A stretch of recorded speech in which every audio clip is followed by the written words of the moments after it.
नेपाली जनताको लागि एउटा अपिल गर्न चाहन्छु। कतिपय मानिसमा यो भ्रम सधैँ हुँदो रहेछ कि राजनीति यस्तै हो, जो गए पनि स्वार्थी नै हुन्छन्, अर्थात् तिनै स्वार्थीहरूको चङ्गुलमा फस्छन्, तिनैसँगै मिल्छन्, आखिर जनताको अवस्था उहीको उही हो। तर सधैँ यस्तो यथास्थितिवादी सोचले अन्धकारमा रहिरहनुभन्दा त एकपटक जीवनमा जिम्मेवार बोध गरेर नेतृत्व सही छनौट जनताबाट भयो भने मात्रै भने देश परिवर्तनको सुरुवात हुनेछ। जुन दलहरूले एक निरङ्कुश व्यवस्था विरुद्ध स्वतन्त्रता, प्रजातन्त्र, मानवाधिकार समाजमा स्थापित गराए, उनीहरू आफ्नो महान उद्देश्यमा सफल भए। त्यो आज हामी जनताको नैसर्गिक हक वा अधिकार भएका छन्।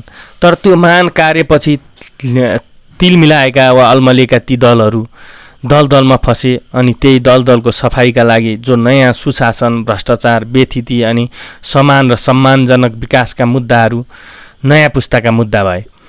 हुन पनि पक्कै यिनीहरूले भने जति नगरे पनि यसका लागि सही बाटो कोर्नेछन्। आशा गरौँ, भोट बदलौँ। जो नेतृत्वबाट अब देश बन्दैन भन्ने बुझिसकेपछि पनि तपाईँ बुझ पचाउनुहुन्छ भने तपाईले यो समाज, यो देश अनि तपाईले आफ्नै सन्ततिको भविष्यप्रति अपराध वा पाप गर्दै हुनुहुन्छ। यसमा कुनै दुई मत छैन। देशका हरेक नागरिकले आफूले बुझेको कुरो हरेकलाई अब बुझाउन सक्नुपर्छ। मेरो एक मत कति महत्त्वपूर्ण छ समुन्नत भविष्य निर्माणको लागि। धन्यवाद।